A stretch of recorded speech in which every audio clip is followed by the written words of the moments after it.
Hello everybody and welcome to my new, hopefully, weekly segment. Those of you that have been following the channel may have noticed over the last month in particular, I've been dropping in these little short to camera pieces and they seem to have gone down fairly well, so I'm going to be doing my best to make this a regular feature. The simple fact is that if I don't have something to talk about on a weekly basis, there simply won't be a video, but when I can find a topic, I will, and I've got a whole bunch of topics to record at the moment, so let's get cracking. Today's one is going to be a pretty broad, pretty simple one that's going to basically be designed to entice people in. First off, I want to say thank you to Simon from Oakmere Motor Cars or Motor Group or whatever they're called for providing the name for this segment. I'm still not sure if I'm in love with it or not, but it seems to work quite well and I think summarises perfectly what this segment is all about.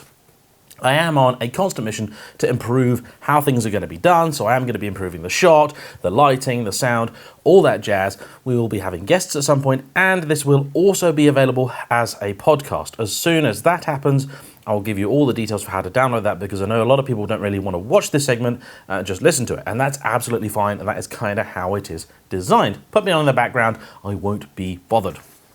So, on to the topic at hand. How do you get a brand new car for less? Very easy.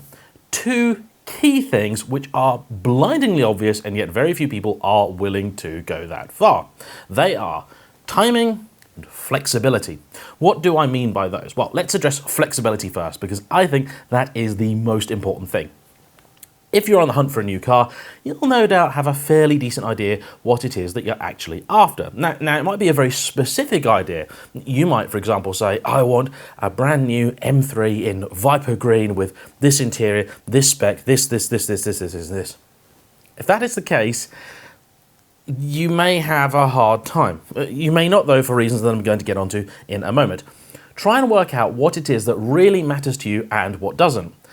I find it often helpful to draw up a list and then prioritize the things that are important to you. You know, are you really fussed about getting a blue car? Or does the color not really matter at all? When you're dealing with people, dealers specifically, tell them about these things. Tell them what matters, tell them what doesn't. They might be able to look sideways and find cars that you probably hadn't considered before that may actually suit you quite well. And being flexible means being flexible on everything. The brand, the model, even perhaps the type of car. People aren't always set on exactly what they want. So the more flexibility you have in what it is that you're buying, the more deals are going to become available to you. If you're the sort of person that isn't really sure what is actually available in the marketplace, or perhaps you're not expert in the model that really interests you, go online, go on the forums, go on model-specific or make-specific forums, talk to people, go on the Facebook groups, tell them what you're after, and they might be able to tell you that, oh yeah, no, if you want to get that, you can get it with this pack and you'll save money, or, if you like these, have you considered one of those? Just go and talk to the people that do know if you don't. It will help. The age of the internet has also brought us an awful lot of new ways to buy a car as well. We've got sites like CarWow, Auto Trader, Piston Heads, and you will find brand new cars on all of those. But doing things the old school way can have its own benefits too. The way a lot of manufacturers work means that cars which exist new in stock often are not advertised. Each different manufacturer will have, of course, a number of dealers throughout the country, and they will have dealers which exist in different groups. So you'll recognize names like Sytner, Inchcape, all these kind of things. The best thing you can do is to phone a dealer from each of those groups, preferably one that's kind of close to you, and ask them what they've got in stock. Because if you say no, one dealer which is part of a big group, if you phone them, they can search the entire group's inventory to see if they have a suitable car for you. And that car may not be listed anywhere online, and it can often be a pretty tasty deal. This is where the timing bit comes in. Be prepared to take some time. Don't leave it until the last minute, because if a dealer knows that you're desperate to do a deal soon, well, they're probably not going to be willing to bend over backwards to try and help you out. Time of year can have a big impact on prices too. In the UK, there's a few periods where cars will be particularly expensive or particularly cheap. Winter is often a very good time to buy cars, particularly the run up to Christmas and that period between Christmas and New Year. It's pretty dead out there for sellers of all kinds of cars, so if you're trying to find an ultra good deal, that is a time to strike. We've unfortunately just passed Christmas, and some of the cars that were being sold, the prices they were going for, absolutely incredible. And this is at all ends of the market, everything from a Ford to an Aston Martin. There is crazy stuff going on out there.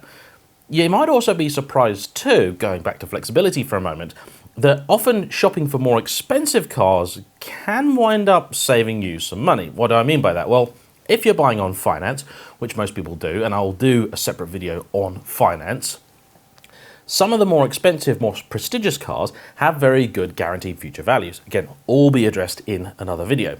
What that means is, because they don't lose as much money, they don't depreciate as hard as some cheaper models, your finance payments actually often aren't that bad. So I've known people that buy a car that on the face of it is twice as expensive as another one, yet the payments they're making are actually quite similar. So always be prepared to shop around and perhaps shop a little bit above your budget as well, because you may be surprised.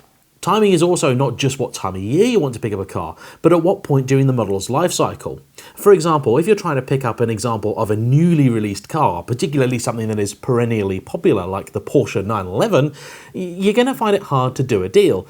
In fact, you can even sometimes go the other way, where people will charge you more than list price for certain vehicles. However, if you're willing to wait a little bit for a car you really lust after, you can find as they approach the end of their life cycles some pretty stellar deals. Particularly once a car has been officially discontinued and they're simply shifting stock, there will be some crazy numbers being punted out. As an example, I know a few people that have recently tried to pick up a BMW M4, and that car is basically about to be replaced. And I know people that are getting quoted on finance deals half what people were when the model was brand new for the same vehicle. Here in the UK, we also have 2 times of year where dealers often like to do their deals. And those are just before the new registrations come out. So in sort of February and August will just be before the new reg.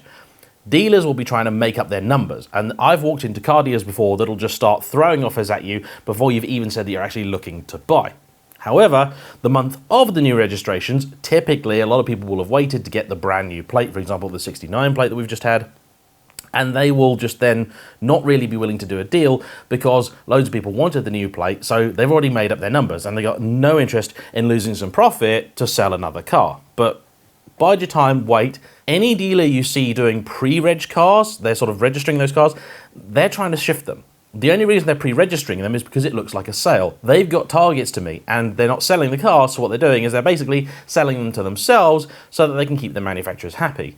Any dealer doing that should hopefully be willing to negotiate. Ultimately, be prepared to wait.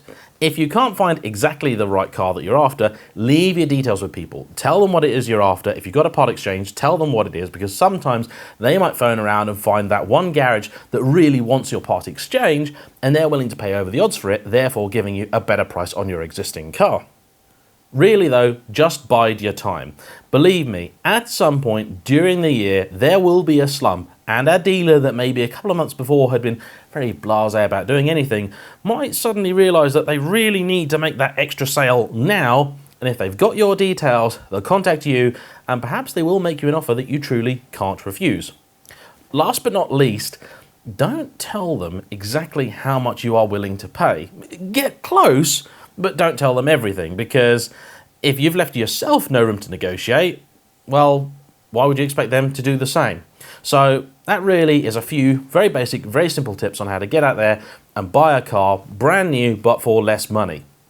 The other thing I would really say for people that are looking at buying a used car as a way of getting something cheaper, if you're looking at buying a gently used ex-demo type car, sometimes the way the deals stack up, you may actually find buying a brand new car is cheaper even than a used one. That's just the way finance works, and the simple reason for that is that, well, car companies don't make used cars, they make new ones. So they're always going to do their best to make a new one as appealing as possible. There we go. Thank you very much. My next topic will be a little bit different, and then soon in future I will be discussing finance in more detail. So I hope you've enjoyed today's little brief video, and I'll see you for the next one. Bye-bye. Go Niners.